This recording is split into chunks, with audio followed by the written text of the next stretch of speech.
Bonjour et bienvenue.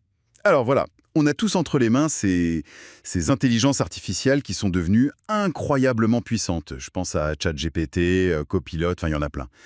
Et pourtant, on a tous connu ce moment de déception. Ah oui, cette frustration. C'est ça, on pose une question, elle nous semble claire, et on reçoit en retour une liste de banalités. Un texte complètement fade. Bref, un truc parfaitement inutile.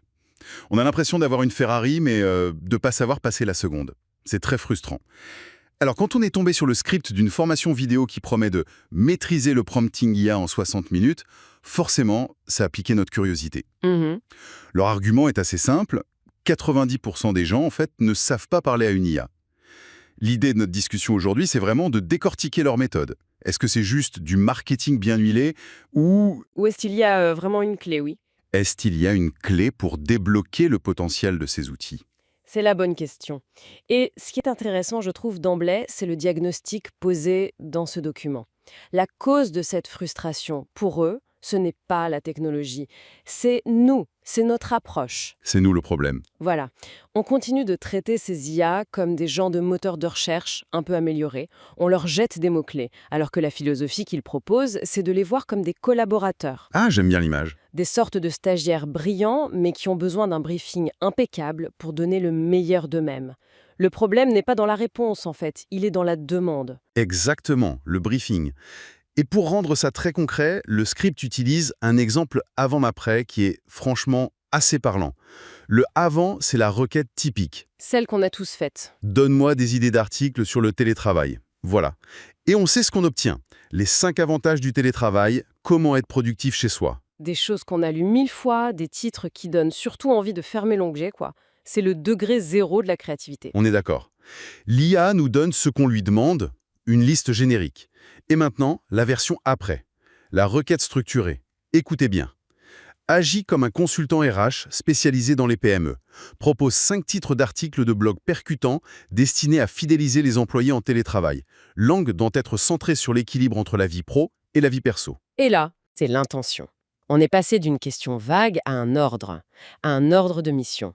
On a injecté de la spécificité à chaque niveau, un rôle, une cible, un objectif, un angle. On lui a donné un cadre. Exactement. Un cadre pour réfléchir. Ce qui nous amène, du coup, au cœur de leur méthode, qu'ils décomposent en 3 piliers. Ils appellent ça le squelette d'un bon prompt. Le premier pilier, c'est justement ça, ce qu'on vient de voir, le rôle. Mhm. L'idée, c'est de donner un costume à l'IA, de lui dire « Oublie que tu es une IA généraliste. Pour cette conversation, tu es un expert en marketing viral ou un avocat spécialisé, par exemple. » Et c'est pas juste une astuce psychologique, c'est ça qui est important. En lui assignant un rôle, on fait quelque chose de très concret sur le plan technique. On contraint le modèle à naviguer dans des zones très spécifiques de son immense base de connaissances. Ah oui, d'accord. Au lieu de piocher des informations un peu partout, ce qui mène au plus petit dénominateur commun, on l'oblige à activer les schémas de pensée, le vocabulaire, les logiques qui sont associés à ce rôle précis. D'accord. Sa réflexion devient plus ciblée, plus cohérente. C'est drôle, ça me rappelle une expérience que j'ai eue. J'avais demandé à une IA de me raconter une blague. Le résultat était catastrophique. Vraiment, vraiment pas drôle. C'est souvent le cas. Et puis j'ai réessayé en disant « Agis comme un comédien de stand-up un peu cynique, observe le monde moderne, raconte-moi une blague sur les trottinettes électriques. » Et là, c'était tout de suite bien meilleur. Bien sûr. Parce qu'elle avait une personnalité, un ton à imiter. Le rôle change tout. C'est un excellent exemple. Mais il y a une nuance, je trouve, que le document n'aborde pas vraiment. Laquelle? Le choix du rôle est lui-même une compétence. Si on demande à l'IA d'agir comme un gourou du business, on risque d'obtenir des clichés. Oui, des banalités de gourou. Exactement. Par contre, si on lui demande d'agir comme un analyste financier spécialisé dans les semi-conducteurs pour le marché de l'Asie du Sud-Est, là, la précision sera bien plus grande. Le rôle est puissant, oui, mais il peut aussi nous enfermer dans des stéréotypes si on n'est pas assez précis. C'est un bon point. D'accord. Donc, l'IA porte son costume de consultant. Ça, c'est le qui. Mais un consultant sans briefing, ça reste utile. J'imagine que c'est là qu'intervient le deuxième pilier. Le contexte. Le contexte. Exactement. Le contexte, c'est le pourquoi et le pour qui. C'est l'étape où on va fournir à l'IA toutes les infos de fond dont elle a besoin pour comprendre notre intention. Mhm. Dans l'exemple de tout à l'heure, le contexte, c'est fidéliser les employés et PME. Sans ça, même le meilleur consultant RH du monde serait perdu. Il pourrait proposer des idées pour recruter ou pour des grands groupes. Il serait à côté de la plaque. Le contexte aligne sa spécialité sur notre objectif. C'est la différence entre demander écris un email pour annoncer un événement et rédige un email pour notre équipe de 10 personnes sur un ton très informel pour les inviter à un pot de départ surprise pour notre collègue qui part à la retraite. Oui, Après 20 ans dans l'entreprise. Dans le premier cas, on aura un texte froid, corporatif. Dans le second, on aura quelque chose d'humain. précisément. Le contexte, ça élimine la part de devinette. Chaque information qu'on ne donne pas, c'est une supposition que l'IA est forcée de faire. Et elle devine mal. Et ces suppositions, par défaut, tendent vers la moyenne, le générique. Le vrai défi ici, c'est de trouver le bon équilibre. Donner trop de contexte, un mur de texte indigeste, ça peut aussi noyer l'IA. La faire dérailler. Voilà. C'est un art du dosage, fournir juste assez d'informations pour la guider, mais sans la surcharger. C'est très clair. On a donc le rôle, le qui, le contexte, le pourquoi. Il manque le troisième pilier qui me semble plus pragmatique, le format. Le format, oui. Il s'agit de définir précisément la structure de la réponse. C'est le comment. Comment veux-tu que je te livre cette information? Et c'est une étape qui est souvent négligée, alors qu'elle fait gagner en temps fou. Ah oui, j'imagine bien. Au lieu de recevoir un bloc de texte qu'on doit ensuite réorganiser, reformuler, copier-coller, on demande à l'IA de faire ce travail de mise en forme en amont. Donne-moi la réponse sous forme de tableau à 3 colonnes. Rédige un tweet de moins de 280 caractères. Crée une liste à puces avec les points les plus importants en gras. Ça, c'est l'étape qui parle au côté un peu paresseux mais efficace en moi. Fini les copier-coller dans Word pour tout remettre en page. Exactement. Mais là encore, il y a un arbitrage intéressant que le script promotionnel survole un peu vite, je trouve. C'est-à-dire?